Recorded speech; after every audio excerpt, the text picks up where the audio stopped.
पिछले एपिसोड में आपने प्रश्न किया था कि जीवन जीने की कला क्या है। आज हम उस पर चर्चा करेंगे।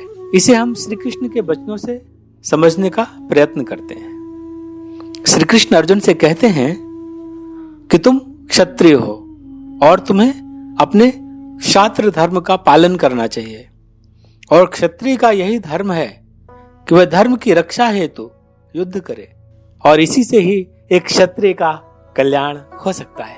यह युद्ध तुम्हें अपने आप प्राप्त हुआ है, तुम इसे नहीं चाहते थे, पर यह युद्ध तुम्हारे लिए स्वर्ग का द्वार खोल रहा है, और इस प्रकार का अवसर बड़े ही भाग्यशाली क्षत्रियों को प्राप्त होता है। और यदि तुम ऐसे युद्ध से पीछे हट जाओगे तो तुम्हें न केवल इसका पाप लगेगा, बल्कि तुम्हारी सारी अर्जित कीर्ति भी नष्ट हो जाएगी, और यह अपकीर्ति तुम्हारे लिए मृत्यु से भी ज्यादा बढ़कर हो जाएगी।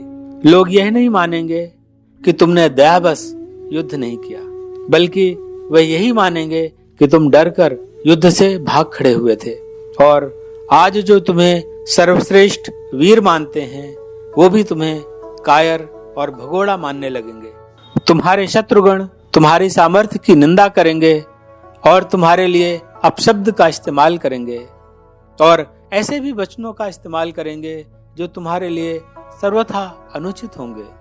तुम्हारे लिए इससे बढ़कर दुख का और क्या कारण होगा।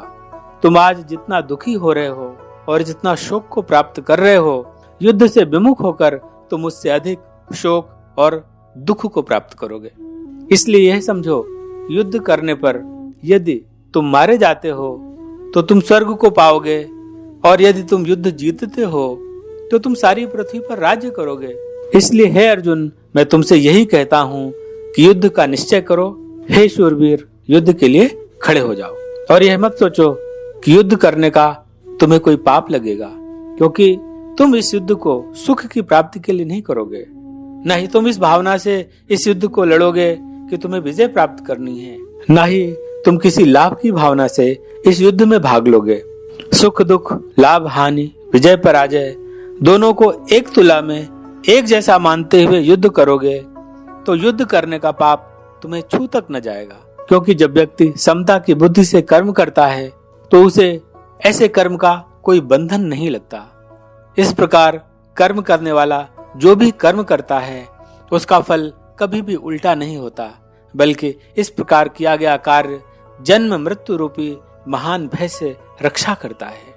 हे अर्जुन, समता की दृष्टि से काम करने वालों की एक ही बुद्धि होती है, उनका एक ही निश्चय होता है। ऐसे लोग भोग और ऐश्वर्य से प्रभावित होकर अपने कर्मों को नहीं करते, वरन अपने कर्म को अपना धर्म समझकर करते हैं, और साथ ही उस कर्म के परिणाम की कोई कामना नहीं रखते। इस प्रकार उनके सारे कर्म निष्काम हो जाते हैं। सकाम कर्मों को करके वे अपने आप को इस जगत के बंधन में नहीं बांधते। ऐसे लोग अपने कार्यों को ईश्वर की प्रसन्नता का हेतु बनाते हैं, अपनी प्रसन्नता का हेतु नहीं। इस प्रकार धीरे धीरे उनकी मति परमात्मा में एक होने लगती है। उनके सारे कार्य ईश्वर से संबंध रखते हुए होने लगते हैं। उनके सारे रिश्ते नाते ने राम के मनियत श्री भगवान से जुड़कर दिखने लगते हैं, या यूं कहें कि सारा जगत ही राम में दिखने लगता है, निज प्रभु में देखत जगत। और इस प्रकार उनके सारे कर्म भी कृष्णमय और राममय हो जाते हैं। यहाँ समझने वाली बात यही है कि कृष्ण अर्जुन से यही कह रहे हैं कि परिस्थितियों से मत भागो, उनका मुकाबला करो, यही तुम्हारा धर्म है। परिस्थितियां अनुकूल हो या प्रतिकूल, जो भी जीवन में आ रही हैं वही तुम्हारी परीक्षा है कि कैसे लाभ हानि को प्रधानता न देते हुए तुम अपने मन को एक सम बनाकर जीवन के अपने दायित्वों का निर्वहन करते हो। जीवन में अपने आप ही कभी सुख आएगा, कभी दुख आएगा, दोनों में समान भाव रखो और अपने कर्तव्य पालन से च्युत न हो।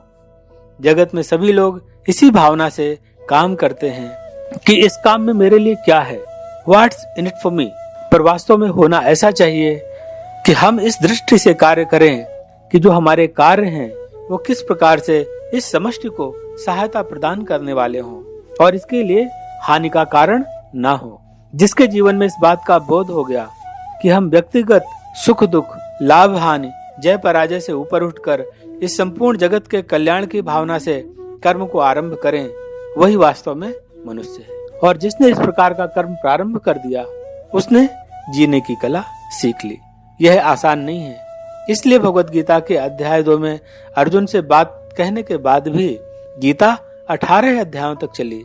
अतः अभी हम उचित अनुचित क्या है यह समझकर कर्मों में जो सुधार हो सके उसका प्रारंभ करें और गीता जी को बोध के साथ समझते रहें और कुछ कुछ अपने जीवन में उतारते रहें और धीरे धीरे इसके मर्म को समझते समझते और 18 अध्यायों का सफर करते करते जीवन में निश्चित रूप से रूपांतरण प्रारंभ हो जाएगा। इसमें कोई संदेह नहीं है। एक छोटी सी शुरुआत इस प्रकार हम कर सकते हैं कि आज तक अपने कार्यों में हम यह देखते थे कि इसमें मेरा क्या लाभ है। आज से कुछ कुछ यह भी देखें कि मेरे इस कार्य से क्या दूसरों को भी कुछ लाभ हो सकता है। और अभी अपने रिश्तों में कौन मेरे लिए क्या करता है यह न सोचकर मैं उसके लिए क्या कर सकता हूँ यह सोचें। इसी प्रकार देश मेरे लिए क्या कर रहा है यह न सोचकर मैं देश के लिए क्या कर सकता हूँ यह सोचें। इस प्रकार सबसे अपनी अपेक्षाओं को कम करें और आप किसके लिए क्या कर सकते हैं जो उनके जीवन में कुछ अच्छा कर सके, इस प्रकार करने का जरूर प्रयत्न करें। जीवन जीने की सही कला यही है। वैसे तो अपने लिए सभी जी ही रहे हैं। इस प्रकार कर्तव्य पथ पर चलने का प्रयत्न करें। मुझे एक कविता जो हृदय को बहुत छूती है वह आपसे कहता हूँ, फिर चर्चा समाप्त करेंगे। यह कविता शिवमंगल सिंह सुमन जी की है और मेरे लिए इस कविता का शीर्षक है जीवन जीने की कला का पथ। पथ भूल न जाना पथिक कहीं, पथ में तो कांटे होंगे ही। दूर बादल सरिता सर होंगे, सुंदर गिरिवन वापी होंगे। सुंदर सुंदर निर्झर होंगे। सुंदरता की मृग तृष्णा में पथ भूल न जाना पथिक कहीं, तो कहीं सौंदर्य पथ से हमें विमुख न कर दे। जब कठिन कर्म पगडंडी पर राही का मन उन्मुख होगा, जब सब सपने मिट जाएंगे कर्तव्य मार्ग सन्मुख होगा, तब अपनी प्रथम विफलता में पथ भूल न जाना पथिक कहीं। कहीं विफलता हमें पथ से च्युत न कर दे। अपने भी विमुख पराये बन आंखों के सन्मुख आएंगे, पग पग पर घोर निराशा के काले बादल छा जाएंगे, तब अपने एकाकीपन पे पथ भूल न जाना पथिक कहीं। अपनों से आकांक्षाएं पथभ्रष्ट न कर दें। जब चिर संचित आकांक्षाएं पल भर में ही ढह जाएंगी, जब कहने सुनने को केवल स्मृतियां बाकी रह जाएंगी, विचलित हो उन आघातों में पथ भूल न जाना पथिक कहीं। हाहाकारों से आवेष्टित तेरा मेरा जीवन होगा, होंगे विलीन ये मादक स्वर, मानवता का क्रंदन होगा।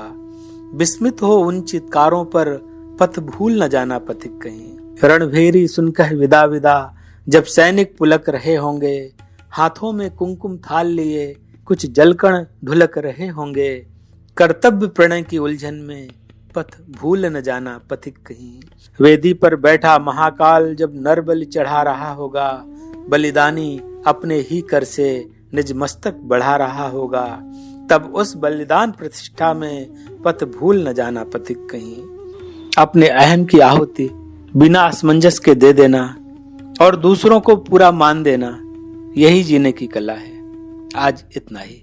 बहुत अच्छा, आपने आज जीने की कला तो बताई, पर मेरा प्रश्न अभी भी एक रह जाता है, मृत्यु की कला क्या है? निश्चित रूप से यह प्रश्न बड़ा ही सुंदर है और आपने पिछले एपिसोड में 2 प्रश्न किए थे। आज हमने एक पर चर्चा की और इस पर हम अगले एपिसोड पे चर्चा करेंगे। जय गौ माता, जय गोपाल।